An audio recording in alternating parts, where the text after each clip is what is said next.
Hello everyone, welcome to the Business Accelerator Show. I'm your host, Pierre Miller.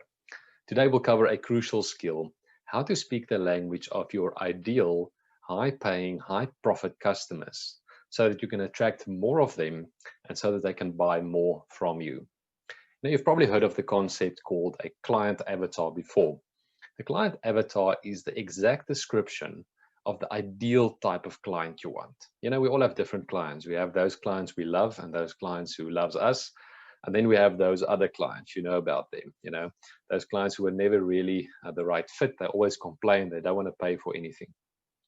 So if you think about your ideal type of client, the type of client who spends most with you in your business, the type of client that really loves what you're offering, what is their age group? What does their age group look like? What does their gender look like? Is demographics important? What does their demographics look like? Where do they stay? It doesn't matter where they stay in terms of their location. What are their interests? What are their likes? What are their dreams? What are their fears? What are their objections? This client avatar exercise is one of those things that established entrepreneurs often think they know, or it's sort of exercise they did when they started off their business. But when we look at their marketing message, it's very clear that their marketing message is very general. They are marketing to a very broad audience, sort of a spray and pray mentality, and they're not really speaking to anyone's heart specifically.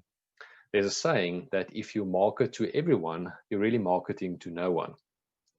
The market is saturated with products, with services, with competitors. The business who understands their target audience very well and who can speak that exact language of their target audience, they are able to rise out and stand out from the crowd.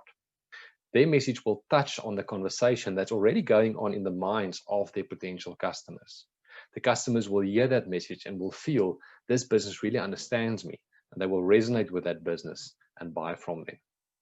This also really becomes a self-fulfilling prophecy, because once you start speaking the language of your ideal high-profit, high-paying client, that is the type of client that you will also attract, because that is the message that they want to hear. Then you will not attract the client who spends little with you, but always complains. But your solution was never for them. It was never right for them in the first place. Your marketing message will then hence filter out the type of clients you want from the clients that you don't want. Now, let's change direction a little bit. Let me ask you something. What are you selling? What are you selling in your business? Whether it's a product or a service, what are you selling? It's not about the product. It's not about the service. What deep emotional need do you solve for your clients? If you think about Coca-Cola, Coca-Cola doesn't sell cool drink, or the way they market it, they don't sell cool drink, do they? They sell relationships. You see those billboards with friends hugging and they're sharing a Coke. So it's all about friendships. It's about improving your friendships and your relationships if you share this Coca-Cola with them. If you're selling running shoes, let's take that as an example. Some of your clients will be professional athletes. What do they want to achieve with those running shoes? Do they want to win a race? How will that make them feel? Do they want to feel successful? Are they striving to achieve things, to feel successful and to feel good about themselves and to feel proud about themselves? Let's say you take your average customer who just wants to get fitter from buying that running shoes from you. How will they feel when they actually get fitter and they look better? They will feel good about themselves. They will feel confident, right? So you're not selling running shoes. You're selling hope. You're selling confidence. And if you tap into those elements in your marketing message, your potential customers will sit up and they will listen, because you stirred something inside of them which they are thinking about or they are feeling, but they don't know what it is necessarily or how to express it. So let's make it practical. I touched on some general things before, which is a good starting point when you think of this ideal avatar of yours. So start off by asking yourself, what is their age group? If you think about that ideal customer, your high-paying customers, what is that age bracket? And be specific. Don't say 25 to 65. The more you can narrow in, the better. So is it perhaps 35 to 55, or what is that age bracket? What's their gender? What's their demographics? What is their income levels? Where do they stay? Is location important? So if you sell to the whole world, then it's not important. But if you're a local business, then it is. Where do they stay? In what radius around your business? What other interests do they have? What TV shows do they like? What websites do they typically visit? What speakers do they listen to?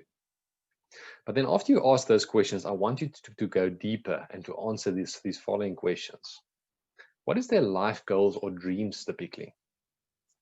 What are they afraid of? What challenges do they experience in their lives where your product or your solution, that's the answer to that problem, to take away that pain for them? What is the negative result and the pain that they experience in their lives because of that problem that they have? What is the impact on their marriage because they have that problem? Does it have an impact on their relationship with their kids? I mean, if we take the running shoes, for example, if I'm extremely unfit and unhealthy and overweight, it will have an impact on my relationship with my spouse. It might have an impact on my relationship with my kids, where I'm just lethargic. I don't want to spend time with them because I'm just not in a great shape. So it's got a spin-off effect. So think deeper. What is the impact of the pain or the problem your client has when it comes to their marriage, to their kids?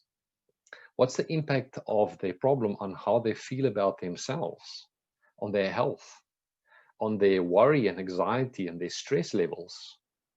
What are all of the objections that they might have to buy your product?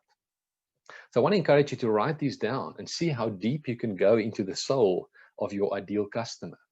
Then I want to encourage you to print out a piece of paper and find a picture online of what your ideal customer looks like in terms of that age or demographics, or to make it very visible and very real. So put all of these facts on a piece of paper, put a photo on there, and then paste in your business. Stick it on your desk or give it to your marketing team for everyone to stick on their desk, to have a very real vision of what this ideal customer looks like. And then even if you've done this before, if you've been in business for a long time, I want to encourage you to do it again. Go and draw a list of your top 10% clients in terms of profit or the amount of money you make from them. Study them. Write down that avatar for each of your clients. You can have naturally more than one avatar in a business, and that's very normal. For example, if you are a property, let's say you sell property development courses, you can focus on high-end property developers. That can be one avatar. You can focus on people who just want to improve their financial position through property investment. So that's a different avatar. Or you can even focus on families who wants to do home renovation products and they want to buy your product. So it's different avatars for the same product. And it's important that we specify them and we filter them out and we specify those very, very carefully.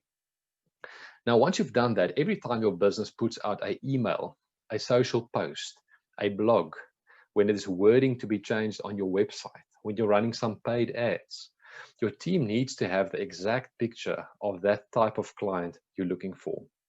The other benefit of this exercise is that with paid advertising platforms like Facebook, Instagram, LinkedIn, and Google, it allows you to define your ideal customer and really say exactly where do you want this ad to be placed in terms of your customer's interest, like, age, demographic, etc. So once you really understand this, it helps you to zoom your ad spend, to really focus your ad spend on the ideal type of customer, not just blow it out there and waste your money. So it really leads to very high return on investment if you understand this well and you can get this into your marketing message. What you will find is the result will be very small and careful changes in the wording that you or your marketing team uses when they communicate, because you're really now seeing this person in front of you. And as you're seeing it, it's really influencing the words and the tone you use, and that will really resonate with your ideal customer. So again, it's really going from a spray and pray mentality where I just blast out my marketing to everyone who wants to hear it and who might be a potential customer, to really laser focusing on that top segment. It's that 80-20 principle. Laser focusing our marketing spend on that top piece of the pie that really spends the most in our business. All right. So I hope you're feeling excited about the prospect to get deeper into the mind of your ideal customers and to attract many more of them, and for them to really spend much more in your business, and for your marketing team to really laser focus on that marketing message. If you want to ensure that you get free access to our entire series, plus some more tips, tools, and tricks to grow your business, be sure to join our free Facebook group, Get More Customers. There'll be a link in the show notes or the description below. If you enjoyed this episode, please hit the love or the like button, depending on which platform you are using. This will really help us to get the message out there and help more entrepreneurs out there. We would also love to hear from you. We don't want this to be a one-way communication. So please reply to wherever you're viewing this content and let us know what business are you in. It's also a great opportunity for you to promote your business to our audience.